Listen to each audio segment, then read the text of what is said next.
የማለዳ ወጥመድ እውነተኛ ታሪክ አበራሽ በቀለ እንደተረከችው መታሰቢያነቱ በጠለፋ ምክንያት ልባቸው ለተሰበረ ህልማቸው ለተቀጨ ምስኪን ሴቶች ክፍል 2 ምዕራፍ 13 ጠዋት ከኤጀንሲ ተደውሎ 3 ሴቶች ይዘጋጁ ተባለ። ከ3ቷ አንዷ እኔ ነበርኩ። የኔ አሰሪ ወደ ቤቱ መታው ደወለች። ሻንጣዬን ይዤ የቀሩትን ሴቶች ተሰናብቼ 3ኛ ፎቅ ላይ ከሚገኘው ቤት ወረድኩና አገኘኋት። ወደ ኤጀንሲው ቢሮ ይዛኝ ሄደች። ቢሮው የሚገኘው ትልቅ የሚያምር ህንፃ ላይ ነው። ወደ 6ኛ ፎቅ በሊፍት ወጣን። የኤጀንሲው ቢሮ ወለሉ በሙሉ በምንጣፍ የተሸፈነ ነው። እንግዳ ማረፊያው ሶፋ ላይ አረፋልን። በቢሮ ውስጥ አንድ ወፍራም ረጅም አረብ ይንጎራደዳል። አንድ ጥግ ላይ አንዲት ኢትዮጵያዊት ወጣት አገጯን እጇ ላይ አስደግፋ ተቀምጣ ታለቅሳለች። አሰሪዋ እንደሆነች የገመትኳት አረብ ሴት ከሷ ፈቀቅ ብላ ቁጭ ብላለች። አረቧ እጆቿን በሂና አዥጎርጉራ የሚያማምሩ አምባሮችና ቀለበቶች አድርጋለች። በመጀመሪያ ሰውየው የሴትዮዋ ባል መስሎኝ ነበር።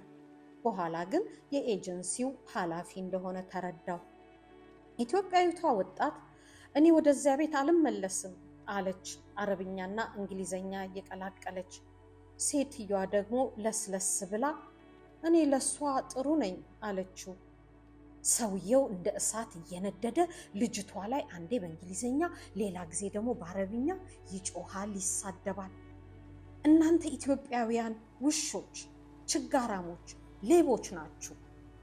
ልጅቷ እየተንሰቀሰቀች እያለቀሰች ለመናገር ትሞክራለች። እሱ ግን ሊያዳምጣት ፈቃደኛ አልነበረም። የመናገር እድል እንኳን አይሰጣትም። አንድ ቃል ስትተነፍስ ያቋርጣታል።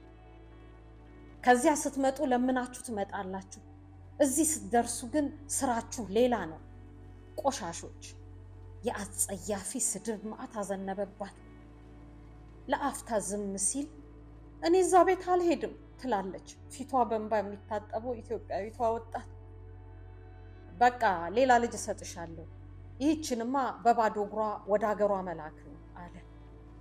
አንድ የድርጅቱን ዩኒፎርም የለበሰች ኢትዮጵያዊ የምትመስል ወጣት ሴት በመስኮት ብቅ አለችና በምልክት ጠራችኝ። እኔና አሰሪዬ ወደ እሷ ቢሮ ገባን። ወጣቷ እኔን በአማርኛ የኛ ልጆች እዚህ መጥተው ትንሽ ሲቆዩ ራሳቸውን እንደ አውሮፓዊ ያደርጋሉ አለችና ለአሰሪዬ ሰላምታ አቅርባ ወደ ስራዋ ገባች። የ3 ወር ዕዳ እንዳለብኝ፣ ከ3 ወር በፊት ካልተስማማኝ ቤት መቀየር እንደምችል የተጻፈበት የ2 ዓመት የውል ስምምነት ተፈራረምን። ኢትዮጵያዊቷ የኤጀንሲው ሰራተኛ ቤት ውስጥ ሌላ ሰራተኛ ካለች አብሬያት ገላዬን እንዳልታጠብ፣ ከታጠብ በፖሊስ እንደሚያስይዙኝ ነገረችኝ። ምክንያቱም በወቅቱ እሷ ባትነግረኝም ግብረ ሰዶም ይፈጽማሉ ብለው ስለሚያስቡ መሰለኝ። ልብስ ስተኩስ እንድጠነቀቅ፣ ልብሱን ካቃጠልኩ ከደሞዜ እንደሚቆረጥም አስጠንቅቃ ሸኘችኝ። ወጣቷ አሰሪዬ በመኪናዋ ይዛኝ ቤቷ ስደርስ በጣም ደክሞኝ ነበር። ምክንያቱም ለቀናት በቂ ምግብና እንቅልፍ አላገኘሁም። አጠር ወፈር ካለች እድሜዋ 60 ገደማ ከሚገመት ከአንዲት ሴት ጋር ተገናኘን። እሷ እናቴ ናት። ሻንጣሽን አስቀምጪና ትንሽ አርፈሽ ማማ ስራውን ታሳይሻለች አለችኝ ያመጣችኝ ወጣት ሴት። አረቦች እናታቸውን ማማ ነው የሚሉት። ይዛኝ የመጣችው የኔ ማዳም ማለትም የአሰሪዬ ልጅ መሆኗን ተረዳሁ። ማዳሜ ህንዳዊ ሴት ስትሆን ከአረብ ወንድ የወለደቻቸው 2 ልጆች አሏት። ያመጣችኝ የ24 ዓመት ወጣት ሴት የመጀመሪያ ልጇ ናት። ሁለተኛው ወንዱ ልጇ የ21 ዓመት ወጣት ሲሆን ፖሊስ ነው። ረጅምና ግዙፍ ስለሆነ የ21 ዓመት ወጣት አይመስልም። ቤቱ ውስጥ 2 ልጆችና እናታቸው ብቻ ነበር የሚኖሩት። ሽማግሌው የልጆቹ አባት ቀደም ብለው ሞተዋል። ውሃ ፈልጋለሁ አልኩ በእንግሊዘኛ። ልጅቷ ከማድ ቤት ወስጄ እንድጠጣ ነገረችና ቀድቼ ጠጣው። ቤቱ ሁሉ ምንጣፍ ነው። ትራስ በቅርብ ካለ ፍራሽ ላይ አንስቼ አንድ ጥግ ምንጣፉ ላይ ተኛው። ከእንቅልፌ ከምሽቱ 1 ሰዓት ተኩል ላይ ስነቃ ሴትየዋ ሻይ በወተት ሰጠችኝ። ወደ አንድ ሱቅ ከልጇ ጋር በመኪና ሄደን ደርዘን የሥራ ልብስና ደርዘን የፀጉር መሸፈኛ ሻርፖች ገዙልኝ። ከሱቁ መልስ ቤት እንደደረስን ልብሴን ቀይሬ ስራ እንድጀምር ተነገረኝ። የቱን እንዴት እንደማጸዳ ሴትየዋ አሳይታኝ ኬሚካልና ጨርቅ ሰጠችኝ። የጽዳት ስራ ጀመርኩ። በዚያ ምሽት እስከ ሌሊቱ 7 ሰዓት ሳጸዳ አመሸው። በኬሚካሉ ምክንያት እጄ ተኮማተረ። ኬሚካሉ ስለነካካው የልብሴም ቀለም አይኔ እያየ በዚያው ምሽት ተቀየረ። 7 ሰዓት ሲሆን ሴትየዋ ለዛሬ ይበቃሻል፣ ነገ ጠዋት ተነስተሽ ታጸጃለሽ አለችኝ። ገላዬን ታጥቤ ተኛሁ። አዳሬ በሴትየዋ መኝታ ቤት ነው። ሳሎን መተኛ ትችል ነበር። ሴትየዋ አብሬያት እንዳድር የፈለገችው ሌሊት ተነስቼ እንዳልጠፋ ለመጠበቅ ጠዋት የምነሳበትን ሰዓት ለመቆጣጠር ብላ እንደሆነ ነው በኋላ የተረዳሁት። ጠዋት 11 ሰዓት የተሞላ ሰዓት ሲጮህ ሴትየዋ ተነስቼ ስራ እንድቀጥል ነገረችኝ። ቤቱ ባለ 1 ፎቅ ሲሆን ግቢ ያለው ትልቅና ውብ ቤት ነው። ሁለቱም የሴትየዋ ልጆች ትዳር ሊይዙ በዝግጅት ላይ ስለነበሩ በቅርቡ ነው ቀለም ተቀብቶ የታደሰው። የቀለም ዕቃዎች፣ የተሰባበሩ እንጨቶችና ሴራሚኮች፣ ሌሎችም ብዙ የተዝረከረኩ ነገሮች ነበሩ። እነዚያን እየጠረኩና እየሰበሰብኩ ወደ ቆሻሻ መጣያ በመጣል ነበር የዕለቱን ስራዬን የጀመርኩት። ዋናው ስራዬ ጽዳት ነው። ጠዋት 11 ሰዓት በሚጮኸው ሰዓት ተቀስቅሼ እነሳና ማጽዳት እጀምራለሁ። 12 ሰዓት ሲሆን ሴቷ ልጅ ወደ ስራ ትሄዳለች። ከመሄዷ በፊት ሻይ አፈላና በፔርሙስ አስይዛታለሁ። እናትየዋ ምግብ ታዘጋጃለች። ምግብ ስታዘጋጅ በመላጥና መክተፍ፣ ድስቶችና ሌላም ዕቃ በማጠብ አግዛታለሁ። ከዚያ ውጪ የምሰራው የጽዳት ስራ ነው። ቀኑን ሙሉ ወለሉን፣ የመስኮትና የበር መቃኖቹን፣ የመጸዳጃ ቤት ሴራሚኩን በመሰላል እየወጣው ትልልቅ ተንጠልጣይ ባለመርገፍ ጌጣጌጥ መብራቶቹን አጸዳው። ቤቱን 1 ዙር ሙሉ ለሙሉ ለማጽዳት 3 ወር ወሰደብኝ። ለምሳሌ ባለ ጌጣጌጥ መብራቱ በጣም ብዙ ትንንሽ አልማዝ የመሰሉ የብርጭቆ ክሪስታሎች የተንጠለጠሉበት ነው።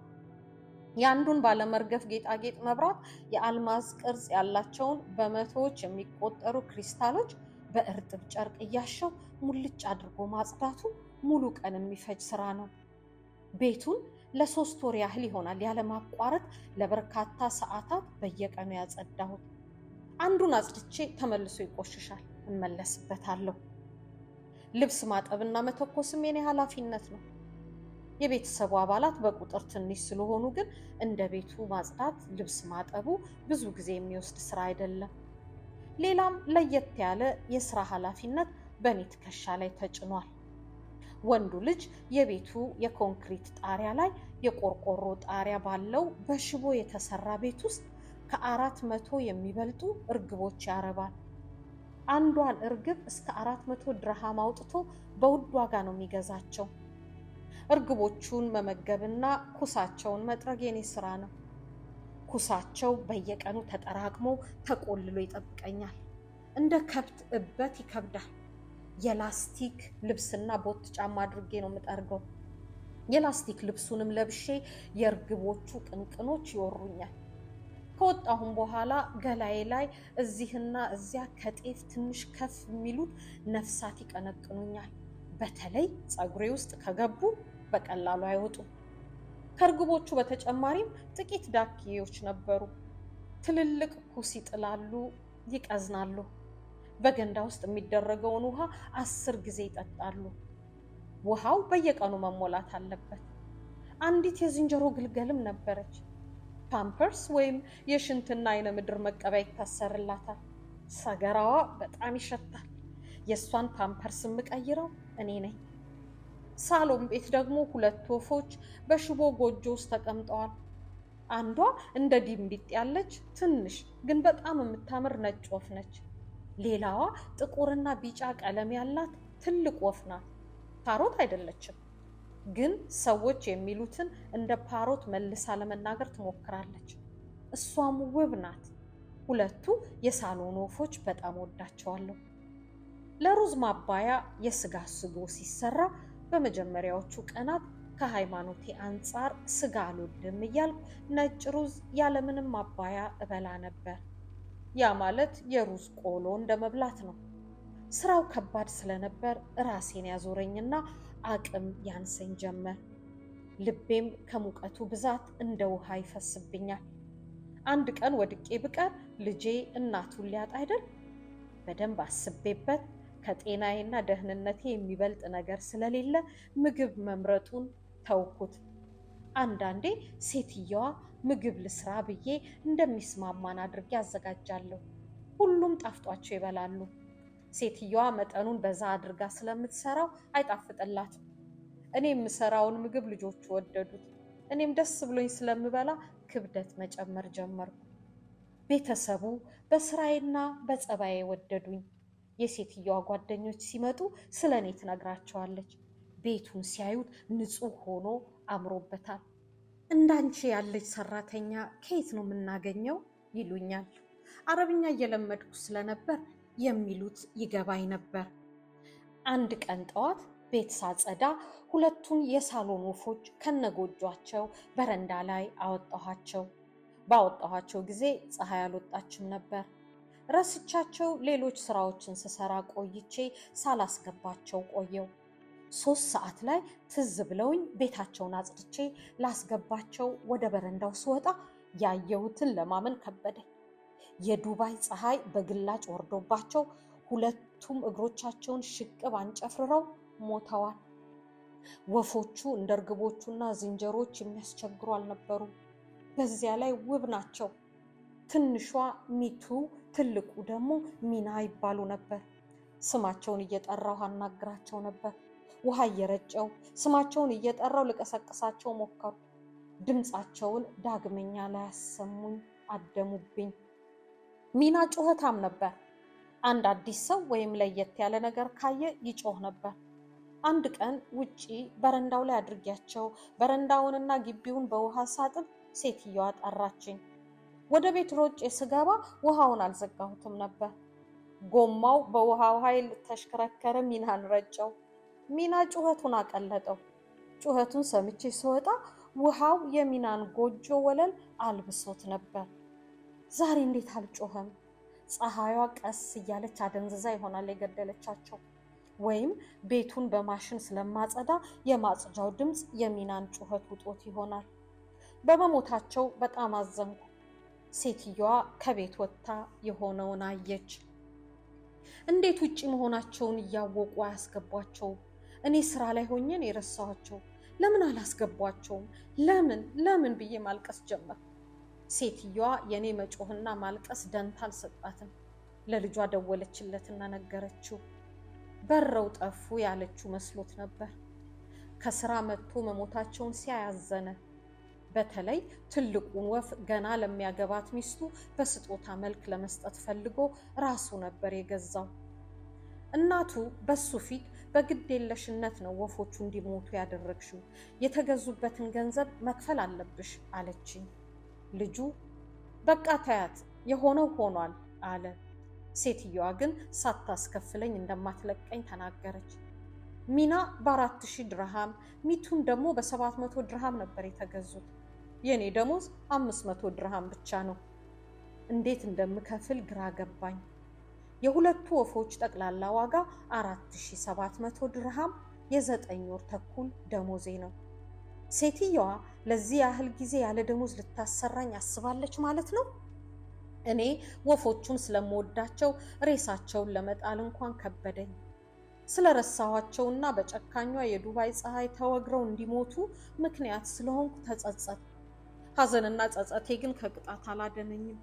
በሚቀጥለው ወር ደሞዜን ስጠብቅ አልተሰጠኝም። ራሴን አረጋግቼ ስራዬን ቀጠልኩ። ሁለተኛ ወር መጣ። አሁንም ዝም ተባልኩ። የ2 ወር ሳቤ፣ የ2 ወር ድካሜ ዋጋ ቢስ ሆነ ማለት ነው። ለልጄ ስልክ መደወያ ገንዘብ አጣው። ገንዘብ አላጠራቀምኩም። ደሞዜን የምጨርሰው ለልጄ ስልክ በመደወል ነው። ደውዬ አጋጣሚ ሆኖ ካላገኘሁት ልቤ አያርፍ። ድምፁን ካልሰማው የሆነ ችግር ያጋጠመው ስለሚመስለኝ ትንሽ ቆይቼ ደግሞ ደውላለሁ። የ100 ድርሃም ካርድ እንደዋዛ እጨርስ ነበር። ለልጄ ስልክ መደወያ ገንዘብ ሳጣ ሆድ ባሰኝ። ልጄን ሳላናግር 2 ወር አለፈኝ። 3ኛ ወር እየተጠጋ ነው። ከማለዳው 11 ሰዓት እስከ ሌሊቱ 6 እና 7 ሰዓት ጉልበቴን ሳልቆጥብ ማፍሰሴን ቀጥያለሁ። እንዲህ እየደከምኩ ግን ደሞዝ በወሩ መጨረሻ እንደማይከፈለኝ ሳስብ፣ ልጄን በቀጣዩ ወር እንደማላናግረው ሳስብ እንባ ይለኝ ጀመር። ብሶተኛ ሆንኩ። ቅጣቱ ከምችለው በላይ ሆነብኝ። እንደ እውነቱ ከሆነ ከስራው ክብደትና ከኔ ትጋት አንጻር 500 ድርሃም ያንሰኛል። በእንቅርት ላይ ጆሮ ደግፍ ነበር የገንዘቡ ቅጣት። አንድ ቀን ገበያ እንሂድ ብላኝ የምንገዛውን ከገዛን በኋላ ልጇ መጥቶ በመኪና እንዲወስደን ደወለችለትና መጥቶ የገዛነውን መኪና ላይ እየጫንን አንቺስ ለልጅሽ ምን ገዛሽ አለኝ። እንደ እሳተ ገሞራ በውስጤ ለበርካታ ሳምንታት ሲንተከተክ የነበረው ብሶት ገነፈለ። እንባ እየተናነቀኝ በምኔ ነው የምገዛው? ደሞዝ የለኝም እኮ አልኩት። ለማመን ተቸግሮ ለአፍታ አፍጥጦ አየኝ። ፍንድት ብዬ እንዳላለቅስ ከራሴ ጋር ታገልኩ። በጣም አዘነ። ወደ እናቱ ዞሮ ማማ ምንድን ነው የምታደርጊው? ተያት ብዬሽ አልነበረም እንዴ? ለምንድን ነው ደሞዟን የከለከልሻት? ብሎ እናቱን ተቆጣትና 100 ድርሃም ሰጥቶኝ የምትገዢው ነገር ካለ በዚህ ግዢ አለኝ። ብር ስለሌለኝ ምንም ለመግዛት አላሰብኩም። ከሁሉም በላይ የፈለኩት የናፈኩትን የልጄን ድምፅ መስማት ነበር። የስልክ ካርድ ገዝቼ ለልጄ ለመደወል ስለምፈልግ ሞባይሉን እንዲያውሰኝ ጠየቅኩት። እሺ ብሎኝ ወደ ቤት አመራን። ሴትየዋ ግን ደሞዝ እንደከለከለችኝ ስለተናገርኩ አኮረፈችኝ። ከዚያ ጊዜ በኋላ ጠመደችኝ። በሆነው ባልሆነው መቆጣትና መነጫነጭ ጀመረች። ሴትየዋ ሲበዛ ክፉ እንደሆነች አውቅ ነበር። ሴት ልጇ የወደደችውን ሰው ሺያ ሙስሊም በመሆኑ አታገቢውም ብላ ተጣልታት ልጇን አታናግራትም ነበር። ልጅቷ ከውጭ ስትመጣ እናትየዋ መንገድ ላይ ካለች መንገዱን ትለቃለች። ልጅቷ ሰርጓ ሲደርስ እናቷን ሰርጓ ላይ እንድትገኝ እንድለምንላት ጠየቀችኝ። እኔም አንደበቴን በማውቃቸው ምርጥ የአረብኛ ቃላት አስታጥቄ እናቷን ለማግባባት ሞከርኩ። ሴትየዋ በቁጣ ዞር በይልኝ፣ ስለሷ ምንም ነገር መስማት አልፈልግም ብላ ጮኸችብኝ። ልጅቷ የሰርኳ ቀን በቀረበ ቁጥር ማልቀስ ነበር ስራዋ። እጅግ በጣም ውድ ቀሚስ ገዝታ በወንድሟ በኩል ራሱ የገዛላት ስጦታ አስመስሎ እንዲሰጣት አደረገች። ከደረቱ ጀምሮ እስከ ታች ድረስ በአልማዝ ፈርጦች የተንቆጠቆጠ አንገቱና እጅጌው በጣም የሚያምር ቀሚስ ነበር።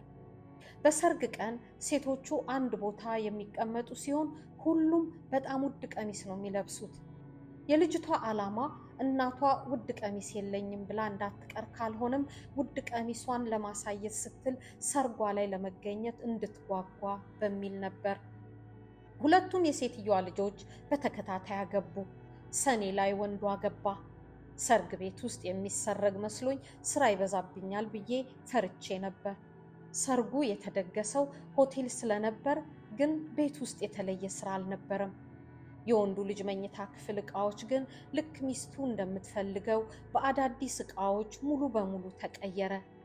ሙሽራዋ እስክትመጣም መልካም መዓዛ ያለው ዕጣን ይጨስበት ነበር። ከወንዱ ልጅ ሰርግ በኋላ ሚስቱ ከኛ ጋር አብራ መኖር ጀመረች። ሚስቱ አረብ ስትሆን የ17 ዓመት ልጅ ነች። ገና የሁለተኛ ደረጃ ትምህርት ቤት የ11ኛ ክፍል ተማሪ ናት። ከአንድ ወር በኋላ ሐምሌ ላይ ሴቷም ሆቴል በተደገሰ ሰርግ አገባች። የሙሽራው ወገኖች ሙሽሪትን ቤት መጥተው ወደ ሆቴሉ ወሰዷት። ቬሎ ስትለብስ እንድረዳት አብሬያት ሄዱ።